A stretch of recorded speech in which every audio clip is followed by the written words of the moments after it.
Əgər özümü boşluğa düşmüş və yaxud da itirmiş hiss etsəydim, mütləq ki bunları özümə xatırladardım.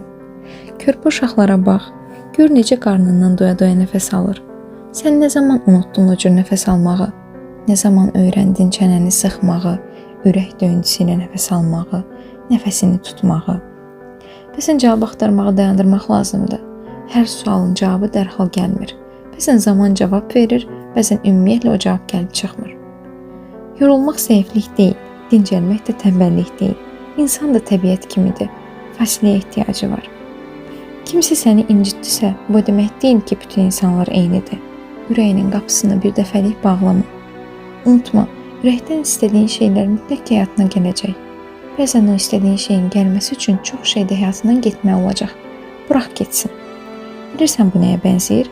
Suda üzməyə çabaladığın müddətcə su səni biraz daha dərinə çəkəcək. Ona görə də isyan etmə. Burax yavaş-yavaş hər şey öz yolunda baş versin. Dəyişməyən tək şey dəyişimdir. Hər şey dəyişir. İstəsən də, istəməsən də. 15 yaşındakı sənlə içində birdirmi? Ətrafındakılar da dəyişəcək. Yetəri qədər hazırsansa, ən xırda şey belə dəyişiminə təsir edəcək. Bir kitab belə, bir insan belə, hətta eşitdiyin tək bir cümlə belə.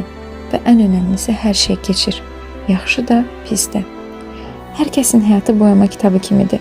Birisi rəngarəng gedər, birisi kənarları daşıraraq tez bazar bitsin deyər, digər səhifəyə keçmək istəyər. Digəri saatlarla bir səhifədə zaman keçirir, həzz alaraq bitirər.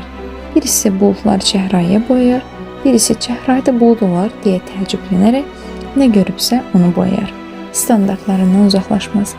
Çəhrayı bulud da olar, fil də olar. Yetər ki sən təsəvvür et. Ən sevdiyimiz fincanları sonraya saxlayırıq. Ən sevdiyimiz çarpayı dəstlərində qonaq gələndə səririk.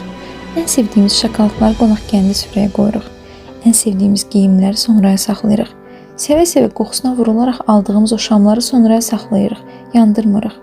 Və bəlkə də özünə verə biləcəyin ən böyük hədiyyə budur. Hər gün özünü seçmək, özünə şəfqətlə yanaşmaq, dərin bir nəfəs almaq və özünə pıçıldamaq. Mən yaşamağı sonraya saxlamıram. Çünki öncə sən, sonrası isə daha sonra.